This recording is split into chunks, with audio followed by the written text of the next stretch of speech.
제가 제 스스로를 객관적으로 봤을 때 이명규 목사는 설교할 때에 MSG가 많은 설교자입니다. 무슨 말이냐면 뭐 예화도 많고 이야기도 많고 뭐 인문학적인 뭐 인사이트도 많고 그런 뭐 비유, 상징 이런 게 굉장히 많은 사람입니다. 근데 제가 설교를 하는 까닭은, 설교를 하는 목적은 하나님의 말씀을 여러분들에게 전달하기 위해서입니다. 그러니까 이명규 목사의 설교는 도구입니다. 이거는 그냥 방법에 불과합니다. 진짜 중요한 건 이것입니다. 그러면서 오늘의 설교도 뭐 제가 이런저런 예화도 들고 하겠지만 오늘은 아마 성경 본문을 중심으로 이야기를 쭉 설명해 나가는 방식이 될 것 같습니다. 오늘 하나님의 말씀인 성경을 통해서 오늘 설교를 나눌 때에 여러분 속에 내주하시는 하나님의 성령의 음성을 듣는 시간이 되시기를 주님의 이름으로 축복합니다. 오늘 보면은 굉장히 유명한 이야기입니다. 베드로가 예수님의 수제자죠. 나중에는 베드로가 예수님을 따르게 되는 장면입니다. 원래 베드로는 직업이 어부였었습니다. 이제 물고기를 잡는 어부였었습니다. 어느 날 이제 동료들이랑 같이 물고기를 잡았는데 야간 조업을 했던 것 같아요. 그러니까 밤새 했던 거죠. 그래서 밤새 그물을 던졌는데 물고기를 한 마리도 못 잡았습니다. 아마 그런 일은 없었을 겁니다. 거의 처음이었을 겁니다. 왜냐하면 초보가 아니기 때문입니다. 늘 어촌에서 나고 자란, 평생 물질로 사는 사람인데 그렇게 물고기를 열심히 잡으려고 밤을 샜는데 한 마리도 잡지 못했습니다. 아침이 동이 텄을 때 얼마나 허탈했을까요? 야, 진짜 살다 보니 별날이 있다. 뭐 그런 게 있죠. 온갖 머피의 법칙이 나를 따라다니는 것 같은 날들이 있지 않습니까? 재수 온 붙은 날. 아침에 일어났는데 뭐 자매들은 이제 하이힐 신고 나왔더니 뭐 하이힐이 부러지고, 뭐 회사에 갔더니 뭐 이벤트가 터지고, 나중에 집에 왔더니 뭐 친구들이 약속이 빠그라지고 뭐 이런 식으로, 넷플릭스는 계약 해지가 되어 있고 막 이런 식으로 그런 게 뭔가 재수 없는 것들이 이렇게 나를 향하는 것 같은 그런 날 있죠. 딱 베드로가 밤새 물고기를 못 잡았을 때가 아마 이런 기분이었을 것입니다. 그때 저쪽에서 예수님께서 군중들을 데리고서 오는 장면이 나옵니다. 1절에서 3절 말씀, 누가복음 5장 1절에서 3절을 시작. 우리가 몰려와서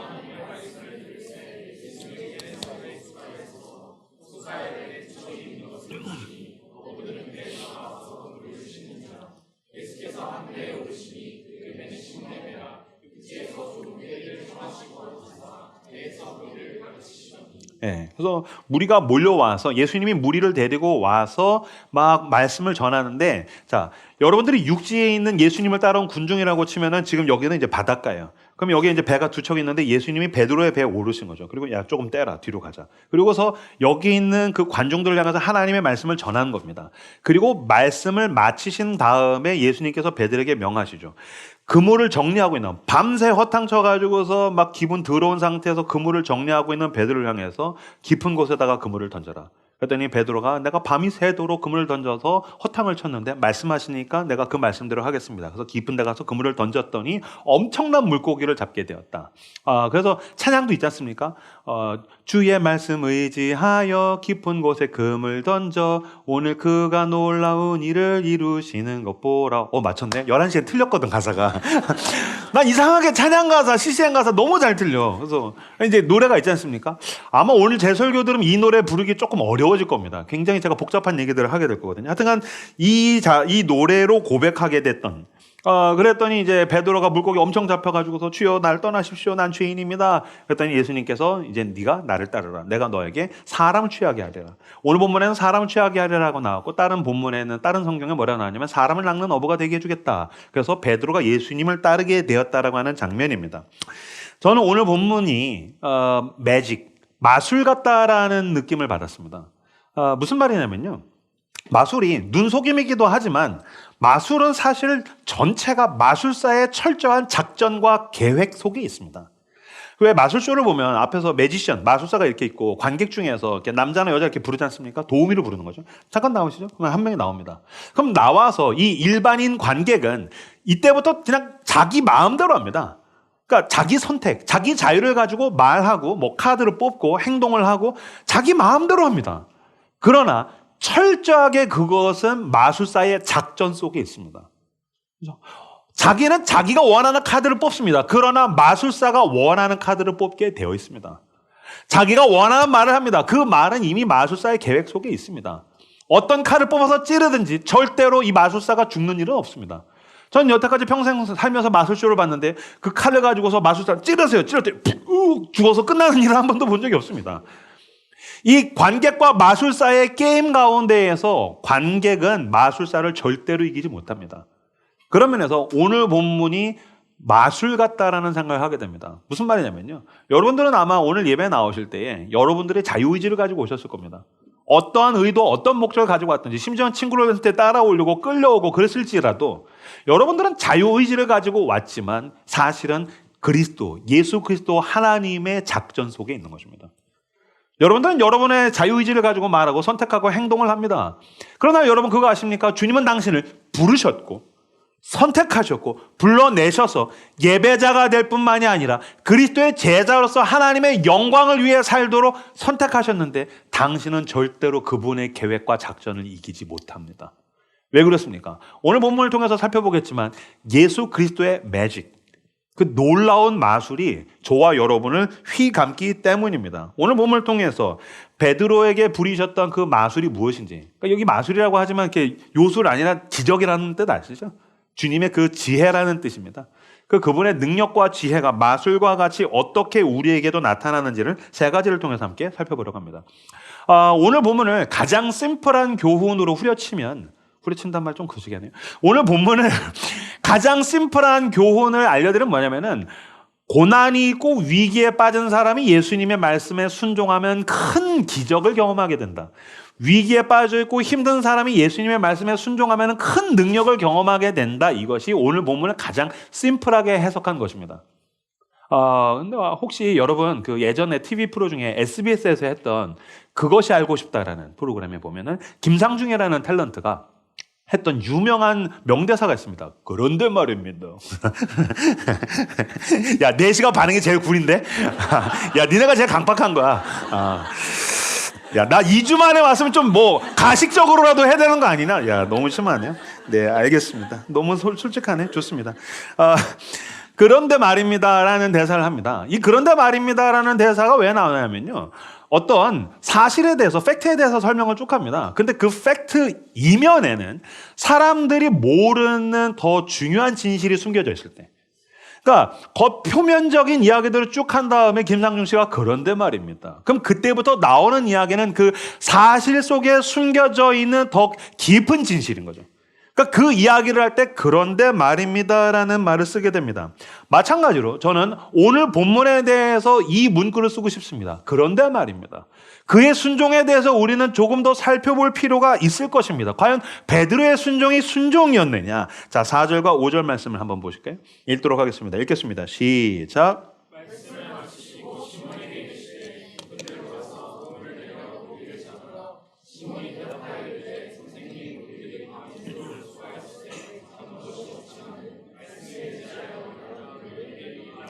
아멘. 많은 사람들은 예수님의 말씀에 의지해서 순종했다. 그래서 아주 좋은 긍정적인 뜻으로 해석을 하시오. 물론 그렇게 해석하셔도 됩니다. 그런데 저는 약간 이제 비판적인 사람이고 부정적인 사람이어서 그런지 모르겠는데 한번 부정적으로 보자는 거죠. 비판적인 시각으로 보자는 거죠.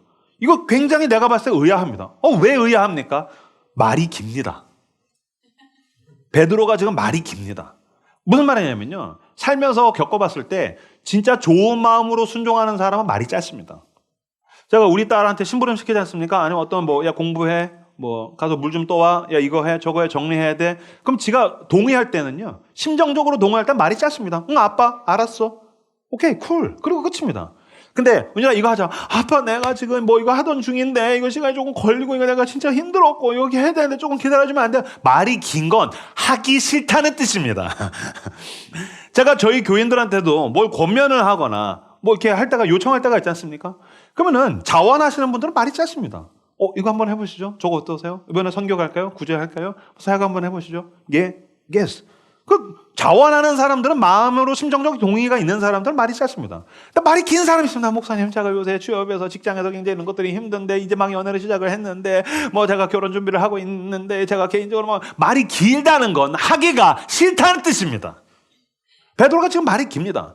그럼 이것을 부정적으로 볼까요? 자, 제가 부정적으로 이 말을 다시 한번 조합을 해서 해드리죠. 시몬이 대답하여 이르되 선생님, 우리들 밤이 새도록 수고했을 때 잡은 것이 없지만은 이 말은 왜 할까요? 다시 한번 여러분 2000년 전에 갈릴리로 가봅시다. 군중이 있고 예수님은 지금 물에 떨어져 있고 배에서 설교가 끝난 다음에 말씀 끝난 다음에 베드로한테 깊은 곳에 가서 그물을 던져라. 근데 지금 밤새 허탕친 베드로가 빡친 상태에서 그물을 정리하고 있는데 다시 하라고? 아, 이 짓을 다시 하라고? 그래서 예, 좋습니다 라고 했으면 그냥 갔을 겁니다. 근데 뭐라고 합니까? 선생님, 우리들이 밤이 새도록 수고했는데 잡은 것이 없어요. 이 얘기 왜 할까요? 난 어부고 넌 목수잖아. 아니, 물고기 좀 잡아보셨어요? 난 평생 갈릴리 바다에서 물질하면서 살았어요. 뭐 그물을 던질 줄이나 아세요? 여기 많은 사람들이 얘기 들어드리니까 뭐 대단한 존재가 된 것 같으신가 본데, 근데 어쨌든 여기 사람들 앞에서 뭐 면이 쓰셔야겠지. 그러니까 선생님 여기 들으라고 하는 겁니다. 지금 이 얘기는 여기 군중 들으라고 하는 겁니다. 선생님, 밤이 새도록 수고했는데 잡은 게 없지만 말씀하시니까 의지해서 내가 한번 그물을 내려보겠습니다. 그리고 그 다음 괄호에 뭐가 있을까요? 못 잡으면 네 탓이야. 못 잡으면 네가 책임져. 못 잡으면 너 여기 있는 수많은 사람들 앞에서 당신이 망신당하는 거야 라고 하고 있는 것입니다. 그러니까 표면적으로 베드로는 나중에 가서 그물을 던지죠. 겉으로 봤을 땐 순종이죠. 그 속엔 굉장히 불순종의 의도가 숨어 있습니다. 겉으로 봤을 땐 순종이죠. 그 속에는 매우 불순한 의도가 숨어 있다라는 것입니다. 마찬가지입니다. 우리의 순종과 우리의 호의와 우리의 선의 속에는 불의가 숨어 있을 때가 있습니다. 우리의 호의 속에는 그 사람을 향한 미움이나 부정적인 감정들이 있을 때가 있습니다. 우리의 순종 속에는 불순종이 숨어 있을 때가 있습니다. 왜? 그런 때 있죠. 사람이 누군가가 나한테 잘해줄 때가 있습니다. 두 가지 이유입니다. 첫 번째, 그 사람이 날 좋아하기 때문입니다. 두 번째, 뭔지 아십니까? 그 사람이 나에게 어떤 우위를 점하고 싶을 때 잘해줍니다. 무슨 말이냐면요, 그냥 막 좋아서 잘해줘요. 오케이. 근데 잘해줘요. 왜 잘해줄까요? 뭐 연인끼리도 그럴 때가 있고요. 심지어 부부끼리도 그럴 때가 있고요. 부모가 자식한테, 또 자식이 부모한테 그럴 때도 있고요. 회사에서 동료들끼리 또는 교회에서 공동체끼리 해서 누군가에게 잘해줄 때 왜 잘해주냐면, 내가 너한테 이 정도까지 하는 거 알겠지? 내가 너한테 이 정도 호의를 베푸는 거 알겠지? 그러니까 네가 나한테 어떻게 해야 되겠어? 그러니까 어떤 면에서는 사람과 사람의 권력 게임에서 내가 그 사람에게 우위를 점해서 그 사람을 조종하고 싶을 때 잘해줍니다. 그러니까 난 네가 좋아서 잘해준 거야. 네가 나한테 어떻게 하든 난 그건 상관없어. 난 네가 좋았거든. 근데 그게 아니라 내가 너한테 이 정도까지 하고 있어. 그러니까 너가 이걸 안다면 네가 나한테 어떻게 해야 될지 알겠지. 사실 그 사람과의 권력 게임에서 우위를 점하고 싶어서 나는 좋은 것들을 그 사람에게 줄 때가 있다는 것이고요. 이거는 하나님과의 관계에서도 동일하게 적용됩니다. 하나님께 왜 순종하죠? 첫 번째, 하나님이 좋으니까요. 하나님이 나를 얼마나 사랑하시는가에 대한 감격이 커서 하나님이 마냥 좋아서 하나님께 순종할 수도 있지만 하나님과의 관계에서 우위를 점하고 싶은 겁니다. 무슨 말입니까? 하나님, 우리 교회에서 아무도 순종 안 하는데 저 하는 거 아시죠? 우리 교회에서 새벽기도 안 하는데 저 하는 거 아시죠? 우리 교회에서 성경 제가 제일 열심히 읽는 거 아시죠? 제가 헌금하는 거 아시죠? 제가 선교가는 거 아시죠? 제가 이 정도 했다면 주님, 이후에 저 지금 취업 준비해야 되는 거 아시죠? 제가 이제 결혼 준비해야 되는데 대출이 나와야 되는 거 아시죠? 주님, 내가 애를 키우고 있는데 우리 애가 지금 입시 문제에 시달리고 있다는 것을 아시죠? 무슨 얘기입니까? 그 사람은 지금 하나님께 호의를 베풀고 하나님께 순종해서 하나님을 조종하고 싶은 겁니다. 그러니까 우리가 죄인이라는 말의 뜻은 우리는 겉으로만 불순종할 뿐만이 아니라 순종할 때에도 사실 우리에게는 불순한 의도가 숨어 있을 때가 많다는 것입니다. 그러니까 저와 여러분의 죄인이란 것은 대놓고서 불순종하기 때문만이 아니라 당신의 호의, 당신의 선의, 당신의 순종 속에도 매우 불순한 의도가 숨어 있을 때가 많다는 것입니다. 우리 교회는 지금도 이제 제주 선교 때문에 이따가 여러분들한테 펀딩을 강요를 할 텐데 뭐 책도 강매하고 할 겁니다. 많이 당해 주십시오. 그런데 우리 교회는 1년 내내 선교하는 거 아시죠? 선교 왜 가죠? 하나님 나라를 위해서요. 하나님 나라에서 내가 속해 있다는 게 너무 좋으니까요. 아니, 나 같은 자에게 은혜로 주어진 하나님 나라가 너무 좋아서 선교를 가기도 하지만 그 나라를 간다고? 나도 한번 그 나라 가보고 싶었어. 그 사람의 순종 속에는 불순한 의도가 있는 거죠. 그렇죠? 뭐 선교할 때라든지 구제할 때라든지 어떤 사역할 때 내가 친한 사람들 다 여기에 있네? 그러니까 거기 가는 거죠. 저는 목사라서 사람들이 저한테 이렇게 잘해줄 때가 있지 않습니까? 너무너무 감사하죠. 근데 교묘하게 그 사람이 누군가에게 질투심을 유발하기 위해서 지금 나에게 잘해주고 있다는 걸 느낄 때가 있어요. 사실 그거는 부부와 연인끼리도 그렇죠. 평소에 그냥 띄엄띄엄 했는데 갑자기 커플들끼리 뭐 했는데 막 갑자기 다정해져. 왜 그럴까요? 나도 꿀리지 않아. 누군가에게 밉보이기 싫어가지고 불순한 의도를 가지고서 지금 겉으로는 호의를 베풀고 순종을 할 때가 있다라는 것입니다. 그러면 하나님이 이걸 모르시겠습니까? 너 어떻게 그런 불순한 의도를 가지고 갈 수 있느냐? 네가 어떻게 껍데기만 가지고 나올 수 있느냐라고 하셔야 되는데, 예수님께서 하신 첫 번째 매직은 우리의 순종 속에 숨어있는 불순한 의도까지도 그분은 사용하시더라라는 것입니다. 자, 첫 번째 매직은 우리의 속에 있는 불순한 의도까지도 하나님은 사용하신다는 것이 첫 번째 매직입니다. 그럼 두 번째로 넘어가 볼까요? 자, 누가복음 5장 5절에서 8절 말씀을 읽겠습니다. 시작.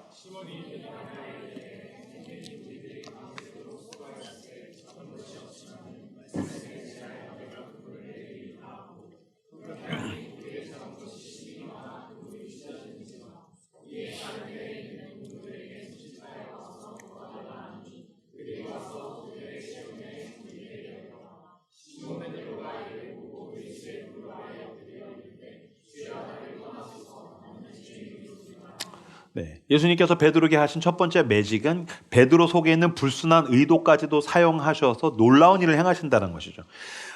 그래서 말씀에 의지해서 내가 깊은 데 가서 그물을 던지겠습니다. 이건 굉장히 귀찮은 일이었지만 어쩔 수 없이 울며 겨자 먹기로 순종을 했습니다. 사실은 때때로 굉장히 많은 순간에 우리의 순종은 울며 겨자 먹기로, 때로는 궁지에 몰려서 이것밖에 없어서 할 때가 되게 많죠. 근데 여러분 안심하십시오. 주님은 그것까지도 쓰셔서 기적과 매직을 일으키시다는 거예요.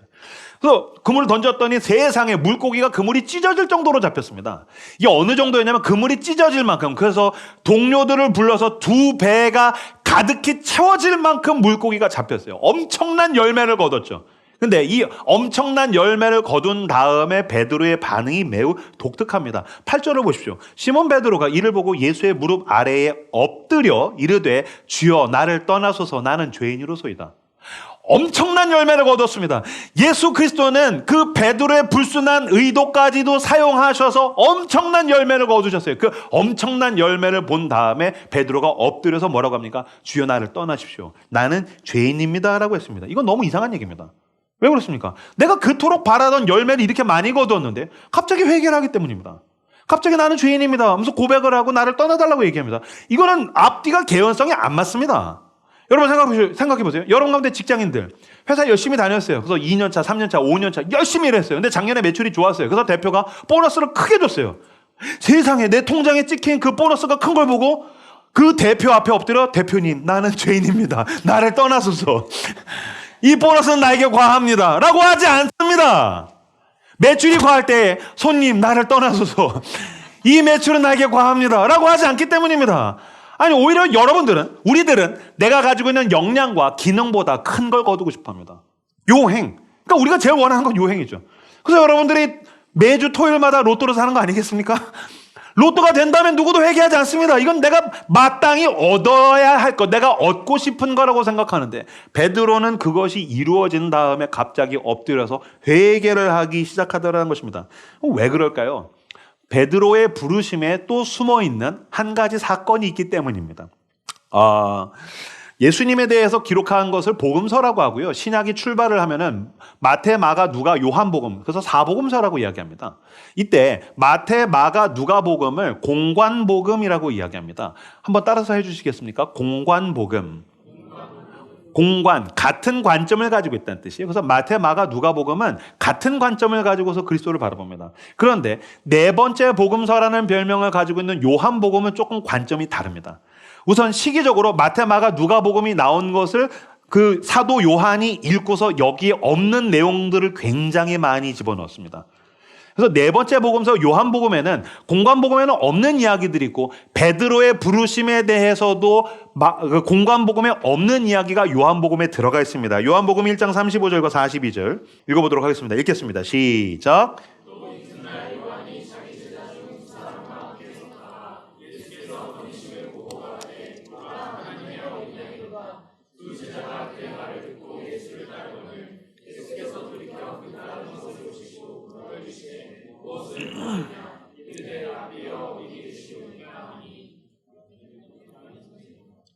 예수께서 이르시되 와서 보라. 그러므로 그들이 가서 계신 데를 보고 그날 함께 거하니 때가 10시쯤 되었더라. 요한의 말을 듣고 예수를 따르는 두 사람 중에 하나는 시몬 베드로의 형제 안드레라. 그가 먼저 자기의 형제 시몬을 찾아 말하되 우리가 메시아를 만났다 하고, 메시아는 번역하면 그리스도라. 데리고 예수께로 오니 예수께서 보시고 이르시되 내가 요한의 아들 시몬이니 장차 게바라 하리라 하시니라. 게바는 번역하면 베드로라. 아멘.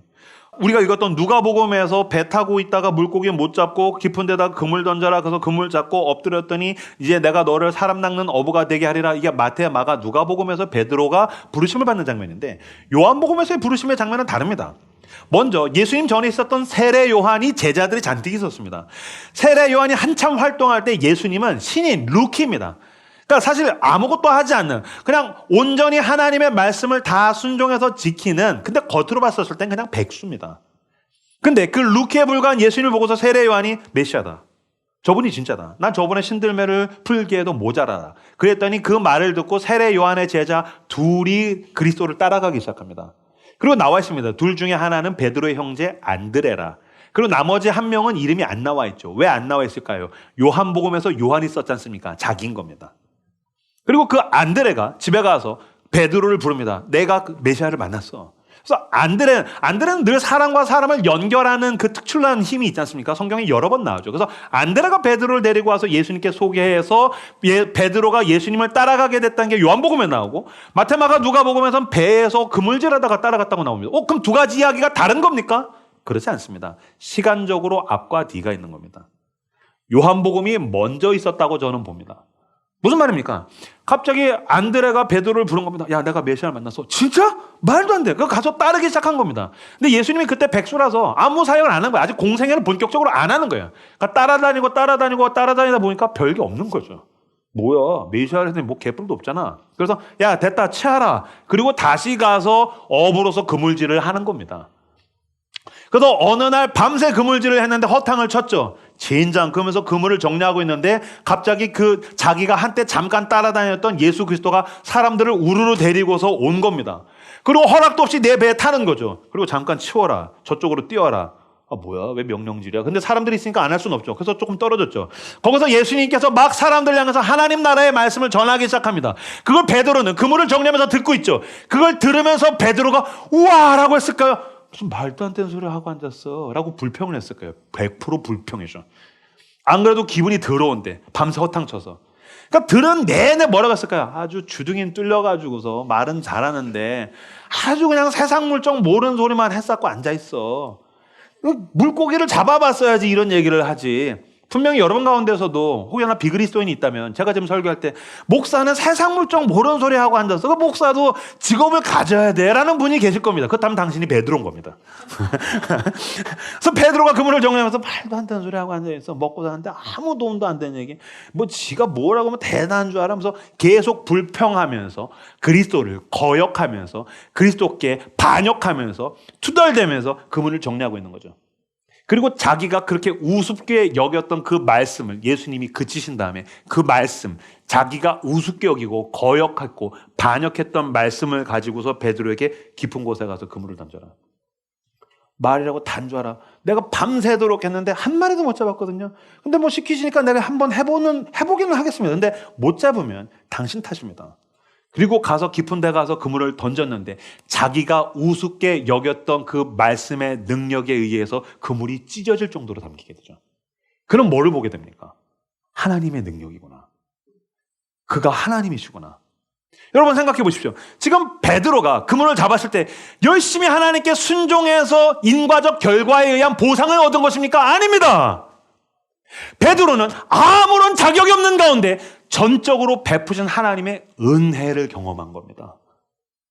내가 우습게 여겼던 말씀이 이게 우습게 여길 게 아니구나. 하나님의 능력이 나타나자 베드로는 엎드려서 주여, 나는 죄인입니다. 나를 떠나십시오. 당신이 나에게 주신 이 열매는 내가 감당할 수가 없는 겁니다. 이건 내 힘으로 된 게 아닙니다. 이건 내 노력과 아무 상관없습니다. 난 아무런 자격이 없고 나는 내 속에 선한 게 하나도 없고 난 영적으로 망한 인간인데 어떻게 나에게 이런 놀라운 열매를 베푸실 수 있습니까? 자격 없는 자에게 주어지는 놀라운 선물을 우리는 은혜라고 이야기합니다. 베드로는 은혜를 경험한 겁니다. 예, 맞습니다. 은혜의 열매, 불순한 의도까지도 쓰셔서 자격 없는 자에게 베풀어주는 은혜를 경험하는 사람은 그 은혜 앞에서 은혜입니다 라고 하지 못합니다. 엎드리게 됩니다. 난 자격이 없습니다. 어떻게 나에게 이렇게 하실 수 있습니까? 내 속을 보십시오. 내 안에 선한 게 없습니다. 근데 어떻게 주님 나를 사랑하실 수 있습니까? 주님, 나도 내가 사랑이 안 되는데 어떻게 나에게 이런 놀라운 선물들을 베푸실 수 있습니까? 이건 나와 상관이 없는 내 것이 아닙니다. 당신이 행하신 일입니다 라고 고백하는 것을 은혜라고 이야기하더라라는 것입니다. 여러분, 마찬가지입니다. 지금 4시 예배에 사랑하는 우리 라수 식구들이 예배 나와서 지금 말씀을 듣고 있지만, 여러분 어저께 하루를 어떻게 보내셨습니까? 물론 이제 라이트하우스 섬김이들은 워크숍으로 있었겠지만 대부분 토요일. 저는 여러분들이 이제 토요일이 되면 내일 거룩한 주일이니까 토요일을 경건하게 살고, 저녁이 되면 이제 미디어 금식하고, 또 저녁도 한 끼 정도는 금식하고, 내가 열심히 기도해서 주님 내일 정말 우리에게 은혜를 주십시오. 우리의 예배 가운데 많은 예배자들에게 은혜 주십시오. 막 토요일날 저녁에 막 부르짖어 기도하고, 주일날 눈을 탁 뜨면서 교회 가고 싶어 그래가지고서 옷을 차려입고 교회에 나와서 그런 사람들이 있을 거라고 믿고 싶습니다. 그런데 대부분은 그냥 토요일날 늦게까지 넷플릭스 보다가, 지금 또 분명히 여기 앉아가지고서 이명규 목사와 중증외상센터가 오버랩 되는 인간이 있습니다. 외계할지어다. 주지호는 10등신인데 우리 목사님은 그냥 등신인가? 그러면서 분명히 있습니다. 여기 내 예배 나와서 하나님의 말씀에 집중하고 하나님의 은혜에 집중하는 것이 아니라, 분명히 여기 형제들 가운데 저 자매 예쁜데? 저 계속 그 자매가 아른거리고 저 형제 괜찮은데? 그 형제가 아른거리는 놈들이 있습니다. 그러면 하나님이 그런 인간을 벼락을 쳐서 죽여야 되지 않습니까? 어디 감히. 아니요. 그런데도 여러분 그거 아십니까? 어떤 마음으로 왔든 하나님은 모든 예배자들에게 풍성한 은혜를 베푸시더라는 겁니다. 그 은혜 앞에서 우리가 인과적 결과, 나의 노력에 의한 보상이라고 이야기할 수 있습니까? 아닙니다. 주님, 어떻게 나같이 게으르고 패역한 죄인의 마음을 만지시고 나에게 또 다시 새 은혜를 부으셔서 주님, 내가 성령으로 충만할 수 있게 하십니까? 그래서 우리는 은혜, 자격 없는 자에게 주어지는 하나님의 사랑, 그 은혜의 선물이라고 고백하는 겁니다. 예, 맞습니다. 은혜의 사람 속에는 놀라운 하나님을 향한 경탄으로 가득하게 됩니다. 내 것이 아니기 때문입니다. 내 능력으로 내가 만들어낸 결과가 아니기 때문입니다. 저희 교회에 지금도 이제 다음 달이 되면 애들이 태어나고, 여기도 이제 윤여름 간사가 있지만, 아이가 태어났을 때 저도 애 낳아봤지만 그 어느 엄마 아빠도, 그 어떤 아빠도 애가 태어났을 때 내 정제에 의한 결과야. 내 정자에 의한 보상을 받았군 이라고 이야기하지 않습니다. 그 신비 앞에 그저 놀라워할 뿐입니다. 하나님, 어떻게 이럴 수 있습니까? 어떻게 이런 신비의 생명을 나에게 주실 수 있습니까? 우리는 그 앞에서 놀라워할 뿐입니다. 자연의 경관을 볼 때 내가 봐야 할 것을 보고 있어 라고 생각하지 않습니다. 지금도 저는 운전하면서 갈 때 눈 덮인 산을 볼 때 할렐루야, 하나님 어떻게 세상을 이렇게 아름답게 치장하실 수 있습니까? 우린 은혜라고 이야기합니다. 왜 그렇습니까? 내 힘으로 얻을 수 없는 것을 그분이 나를 사랑하셔서 베푸신다는 것을 깨달았기 때문입니다. 나에게 자격이 없고 내 것이 아니고 나와 아무 상관없는 그분의 사랑에 의한, 자비에 의한 선물을 받았을 때에 우리는 엎드리게 됩니다. 내 것이 아니라는 것을 고백하게 됩니다. 그 앞에서 나는 얼마나 부족한가를 뼈저리게 느끼게 됩니다. 그래서 베드로가 엎드려서 주여 나는 죄인입니다, 나를 떠나소서라고 고백하더라는 것입니다. 마찬가지로 우리는 이 은혜에 비해서 나는 부족하다는 것을 알게 됩니다. 나는 자격이 없습니다. 내 것이 아닙니다. 하나님의 일하심은 늘 그렇습니다. 자격 없는 자에게 베풀어 주시는 은혜를 경험하고 시몬이 엎드립니다. 그러고 나서 5장 8절을 보시면 굉장히 재미있는 이야기가 나와 있습니다. 누가복음 5장 8절 같이 한 목소리로 읽겠습니다. 시작.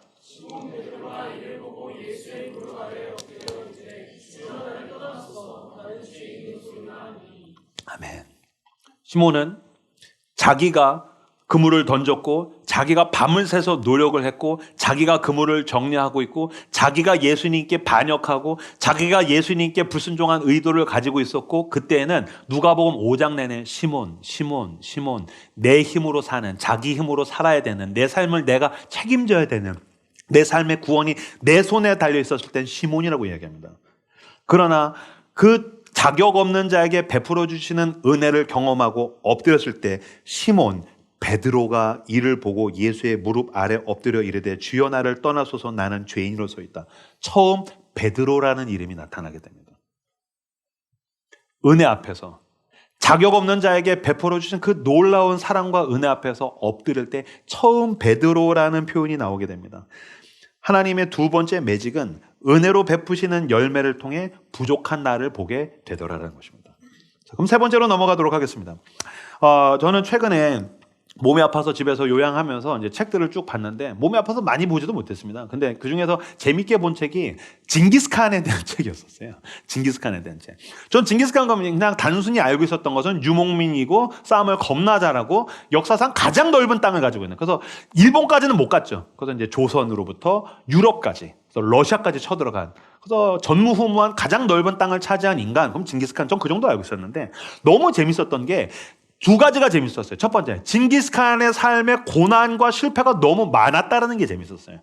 엄청나게 실패하더라고요. 엄청나게 고난을 겪더라고요. 근데 그걸 다 감당하면서 거기까지 갔다. 이게 저한테 되게 재밌는 교훈이었었고, 두 번째, 그가 가지고 있는 사람 욕심에 대해서 굉장히 재밌었어요. 그 인재와 사람에 대한 욕심이 엄청나게 크더라고요. 저는 사실 그리스도의 제자로 살면서 제자도에서 핵심적인 것 중에 하나는 사람 욕심이라고 생각하거든요. 그래서 예수님이 지금 베드로한테도 네가 이제 사람을 취하게 되리라. 내가 너에게 주는 열매는 그냥 물고기를 많이 잡는, 소유를 많이 하는, 네가 유명해지는 수준이 아니라 네가 이로 인해서 사람을 취하게 될 거야. 그래서 예수님도 사람 욕심에 대한 이야기를 하시는데 이 징기스칸이 사람 욕심이 엄청 크더라고요. 그게 되게 재밌었어요. 심지어는 몽골에도 귀족과 노비가 있었답니다. 전 유목민이 이게 신분이 있었다는 게 되게 놀라웠는데 그렇게 신분이 있었는데도 불구하고 징기스칸은 능력이 있으면 노비일지라도 그냥 인재를 등용을 했다는 거예요. 상관없다. 너의 신분 상관없다. 난 너의 능력을 보겠다. 난 너의 성품을 보겠다. 그래서 충실하고 신실하고 충성스러우면 그냥 막 쓰고 그렇게 했다는 거예요. 유명한 사건 중에 뭐가 있냐면은 제베라는 장소에 대한 사건이 있어요. 징기스칸이 어떤 부족이랑 싸웠는데 이미 상대의 부족이 패배했어요. 승기가 기울었어요. 그래서 그 부족의 대장, 족장은 되게 비겁하고 비열한 인간이라서 부족을 버리고 자기의 부하들을 버리고 튀었어요, 이미. 근데 그 부하들이 최선을 다해서 싸우고 있는 거예요. 그래서 여기저기 뿔뿔이 흩어져서 패잔병들이 싸우고 있는데 그 중에 제베라는 장수가 화살을 기가 막히게 쏩니다. 그래서 자기가 데리고 있는 장수 수십 명을 데리고서 멀리 말을 타고 도망갔다가 잠잘 때가 되면은 텐트를 치고 있는 징기스칸한테 습격을 해가지고 화살을 겁나 쏩니다. 그리고 또 도망가요. 근데 화살을 너무 잘 쏘는 거예요. 칠흑같이 어두운데 화살을 다 명중시켜요.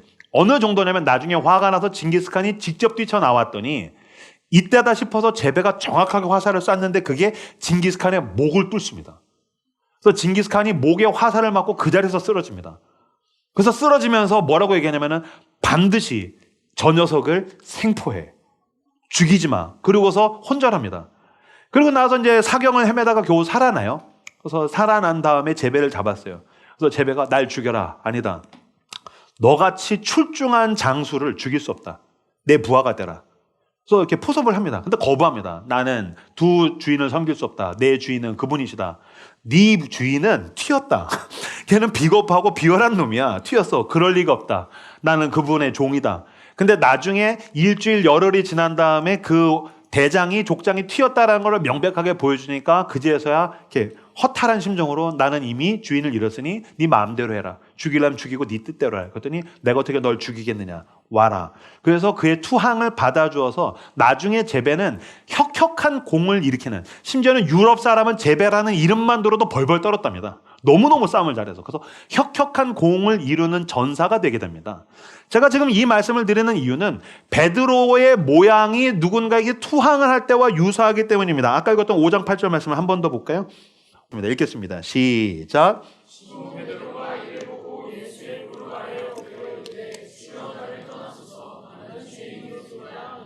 네, 베드로가 지금 뭐합니까? 예수의 무릎 아래 엎드렸습니다. 그리고 뭐라고 합니까? 주여 나를 떠나십시오. 나는 죄인입니다. 지금 베드로가 뭐하고 있는 거죠? 항복하고 있는 거죠. 지금 베드로가 뭐하고 있는 거죠? 투항하고 있는 거죠. 그랬더니 그 베드로를 용서하시고 받으셔서 나중에 베드로는 위대한 사도의 길을 가게 됩니다. 주님은 사실 베드로를 거기로 인도하기를 원하셨던 겁니다. 예수님의 작정은 거기에 있었던 겁니다. 근데 제가 지금 세 번째로 말씀드리고 싶은 건 그겁니다. 어떻게 그의 투항을 이렇게 쉽게 받으셨냐는 겁니다. 여러분, 그거 아십니까? 인간관계에서 항복할 때가 있죠. 내가 너한테 항복하겠다. 어떤 갈등이 있다가 항복합니다. 항복하면 그 사람을 용납합니까? 아닙니다. 누군가가 나에게 용서를 구하면 그 사람을 용서하고 용납합니까? 그렇지 않습니다. 항복하면 우린 심판하는 걸 더 좋아합니다. 우린 그 사람이 항복하면 심판하는 걸 더 좋아합니다. 그래서 예수님도 그렇게 얘기하셨어야 됩니다. 예수님, 잘못했습니다. 뭘 잘못했는데? 잘 모르겠어요. 그게 네 문제야. 주님, 이제 알겠습니다. 아는 놈이 그래? 너무 무서워요. 이런 뱅뱅뱅뱅 노는 모습들이 사실은 연인과 부부와 직장 동료와 우리들끼리 퍼다지 않습니까? 항복하면 우리는 심판하고 싶어 합니다. 그 사람의 잘못을 만천하에 드러내서 완전히 처절하게 굴욕감을 주고 싶어 합니다. 근데 예수님은 베드로가 회개했더니 그 회개를 통해서 베드로의 인격 자체를 그냥 용납하는 겁니다. 여러분, 많은 사람들이 목사가 설교를 하거나 그리스도인들이 누군가에게 전도를 할 때 그리스도인들은 사람들에게 죄의식을 심어준다. 목사는 설교로 사람들에게 죄의식을 심어줘서 자꾸 회개를 강요하고 그래서 사람들을 조종하려고 한다고 얘기합니다. 그러니까 사람들이 느끼는 건 죄의식, 회개가 우리를 억압한다라고 느끼는 겁니다. 아닙니다. 그렇지 않습니다. 여러분, 오늘 본문에서 예수님과 베드로의 관계도 그렇고 여러분들이 살아오면서 겪었던 관계를 떠올려 보십시오. 회개를 하는 것, 용서를 구하는 건 참 쉬운 일은 아닙니다. 그러나 여러분 잘 생각해 보십시오. 용서를 구하는 게 힘듭니까? 용서하는 게 힘듭니까? 누군가에게 용서를 구하는 게 힘듭니까? 그 용서를 내가 그 사람을 해주는 게 힘듭니까? 해주는 게 훨씬 힘듭니다. 누군가에게 용서를 구할 때는요, 여러분, 이득이 있습니다. 용서를 구해서 얻어지는 회복이 있습니다. 내가 궁지에 몰려서 용서를 구하든지, 내가 어떤 걸 면피하기 위해서, 책임을 피하기 위해서, 내가 살기 위해서 용서를 구하든지, 그러니까 내가 어떤 원하는 무언가, 얻을 수 있는 무언가에서 용서를 구합니다. 용서를 해주는 게 안 됩니다. 말로는 용서를 할게라고 하는데 그 사람이 나에게 주었던 상처, 그 사람이 나에게 했던 말들, 그 사람이 나에게 지었던 표정들, 그 사람을 인해서 내가 느꼈던 그 감정들이 해소가 안 되는 겁니다. 그러면 베드로가 엎드려서 주여 나를 떠나소서 난 죄인이로소이다. 너 이제 알겠냐? 네가 감히 하나님의 아들을 주둥이로 나불거려? 네가 나를 속으로 뭐라고 느꼈어? 얘들아, 여기 있는 군중들아 들어라. 베드로가 속으로 나에게 뭐라고 얘기했냐면, 근데 2차로 떠버리시고 물고기들 다 도망가라고 물고기들 다 도망가고 너는 빈배가 어울리는 놈이다. 너는 망해야 된다. 그렇게 해야 되지 않습니까? 심판하셨어야 되지 않습니까? 근데 여러분, 베드로가 회개했더니 예수님께서 그 회개만으로 베드로에게 있는 모든 거짓과 추악함과 가증스러움을 덮으셨습니다. 나는 지금도 나에게 잘못한 사람들을 용서하는 게 힘들어서 절절맬 때가 있습니다. 솔직히 말씀드리면. 그러나 여러분, 그리스도는 우리가 회개할 때에 그 회개만으로 네가 항복했으니 됐다. 난 더 이상 묻지 않겠다. 그리고 나에게는 그 허다한 죄를 다 덮으시더라는 겁니다. 바다와 같은 죄를 다 덮으십니다. 눈과 같이, 주홍과 같이 붉을지라도 눈과 같이 희게 하십니다.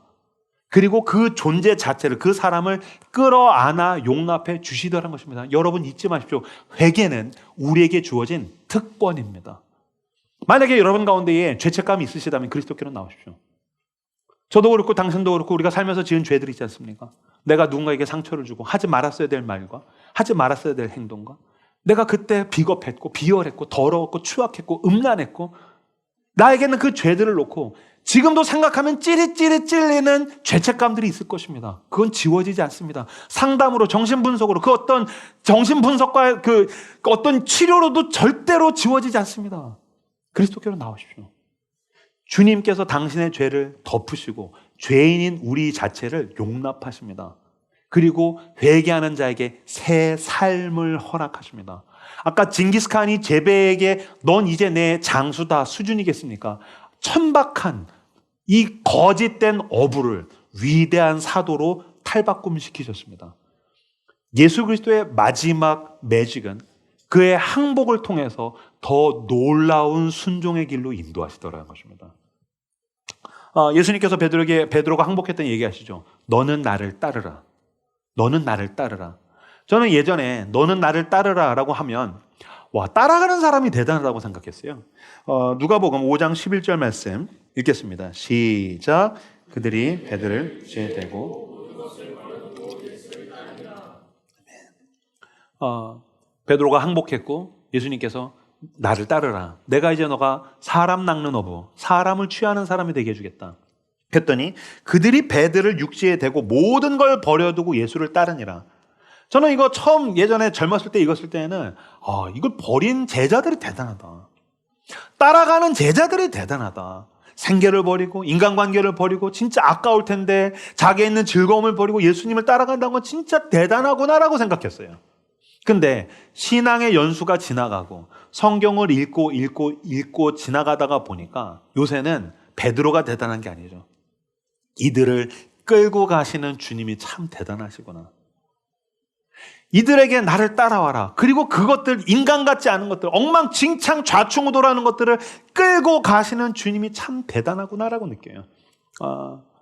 여러분, 우리는 누군가가 나를 따르라, 순종해라 라고 하면 뭐라고 느낍니까? 이 사람이 나 이용해 먹으려고 한다. 지 이득을 위해서 이용해 먹으려고 하는구나. 그러니까 우리가 사실 주님께 순종하십시오, 주님을 따르십시오 라고 하면 교회에서 우리 이용해 먹으려고 그러는 거야. 나한테 헌금 뜯어내려고. 그래서 종교적인 목적을 가지고서 목사가 지가 스타가 돼가지고서 교회를 흥왕하게 하려고 저거 이용해 먹는 거. 아니요. 그렇지 않습니다. 주님이 나를 따르라고 당신에게 순종을 요구하신 것은 오직 예수 그리스도만이 당신에게 가장 좋은 것을 주실 수 있기 때문입니다. 세상은 줄 수 없습니다. 나도 나를 즐겁게 해줄 수가 없습니다. 나도 나에게 가장 좋은 것을 제공해 주지 못합니다. 누가 할 수 있습니까? 내 인생의 길이요, 진리요, 생명 되시는 예수 그리스도만 하실 수 있습니다.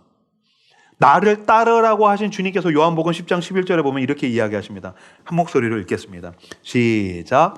나는 선한 목자라. 선한 목자는 양들을 위하여 목숨을 버리거니와 삭구는 목자가 아니요 제 양이 아니라 이리가 오는 것을 보면 양을 버리고 달아나나니 이리가 양을 물어가고 또 해치느니라. 아멘. 반주해 주시겠습니까? 나는 선한 목자라. 삭구는 위기가 오면 다 도망가지. 여러분들이 의지하고 있는 것은 무엇입니까? 베드로가 그물을 의지하고 있듯이 여러분들이 의지하고 있는 것은 무엇입니까? 커리어입니까? 여러분의 통장 잔고입니까? 여러분의 연인과 배우자입니까? 부모입니까? 그 어떤 것을 의지하고 있는지 모르겠습니다. 밤이 새도록 허탕쳤을 때 무엇이 당신을 구원할 수 있습니까? 주님이 말씀하십니다. 나만 선한 목자다. 내가 너를 인도할 수 있다. 그 세상의 그 어떤 것도 나처럼 너에게 해줄 수는 없다. 자기 자신을 선한 목자라고 이야기하신 주님은 복음서의 후반으로 가면 어떻게 됩니까? 십자가를 향해서 가십니다. 십자가를 향해서 묵묵히 십자가를 지러 우리 모두의 죄를 뒤집어 쓰시고 십자가로 갈 때 놀랍게도 베드로는 또 도망갑니다.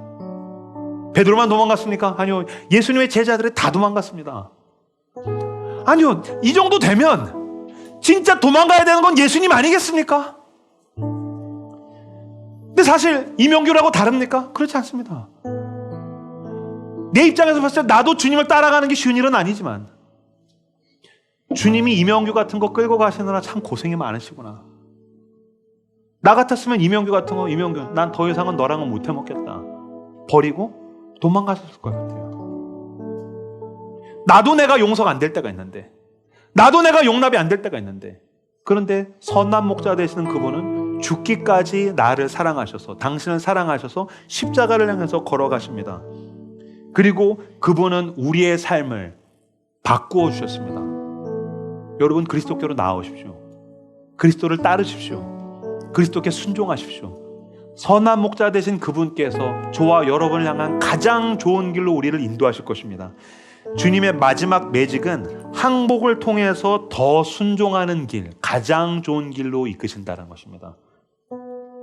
여러분, 그 은혜 앞에 십자가로 나아가 회개하십시오. 엎드리십시오. 모든 죄짐을 내려놓고 나의 모든 약함을 내려놓고 주님 앞에 항복하십시오. 그때 우리는 주님께서 인도하시는 가장 좋은 길로 갈 수 있습니다. 그리고 그 전까지는 표면적인 불순종의 의도가 숨어있는 순종이었다고 한다면 주님, 어떻게 나를 이렇게까지 사랑하실 수 있습니까? 이제 우리는 온전한 순종의 길로 걸어갈 수 있을 것입니다.